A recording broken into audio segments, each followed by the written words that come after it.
সম্প্রতি তিনটি আলোচিত ফোনালাপের ঘটনা ঘটেছে, যার মধ্যে সবচেয়ে আলোচিত ছিল রাশিয়া প্রেসিডেন্ট ভ্লাদিমির পুতিনের সঙ্গে মার্কিন প্রেসিডেন্ট ডোনাল্ড ট্রাম্পের ঐতিহাসিক ফোনালাপ।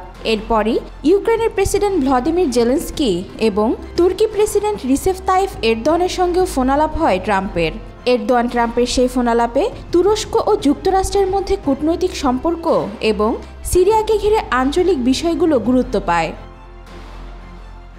ফোনালাপ বিশ্বের প্রভাবশালী গণমাধ্যমগুলোতে যথেষ্ট গুরুত্ব পায়নি। বিভিন্ন গণমাধ্যমে ফোনালাপের বিষয়ে সংবাদ প্রকাশ হলেও আড়ালে থেকে যায় তুরস্কের অভ্যন্তরীণ ইস্যু। তুরস্কে এরদোয়ান বিরোধী আন্দোলনে যুক্তরাষ্ট্রের অবস্থান কী এবং এই ইস্যুতে দুই নেতার কোনো কথা হয়েছে কিনা সে বিষয়ে কোনো তথ্য প্রকাশ করা হয়নি।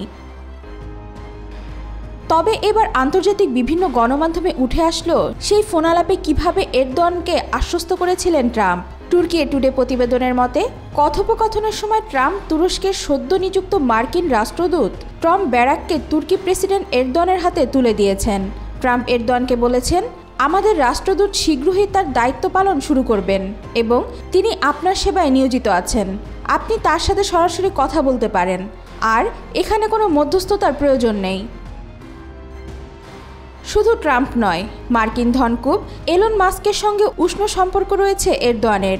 আন্দোলনের মুখে পড়া এরদোয়ানকে রক্ষায় রীতিমতো উঠে পড়ে লেগেছেন মাস্ক। গণমাধ্যমের প্রতিবেদন বলছে, মাস্কের মালিকানাধীন সামাজিক মাধ্যম এক্স থেকে তুরস্কের সরকার বিরোধী আন্দোলনে জড়িতদের অ্যাকাউন্ট সাসপেন্ড করে দেওয়া হচ্ছে। মিত্র যুক্তরাষ্ট্রের সাহায্য নিয়ে এরদোয়ান এই গণবিক্ষোভ কতটুকু সামাল দিতে পারে সেটি এখন দেখার বিষয়।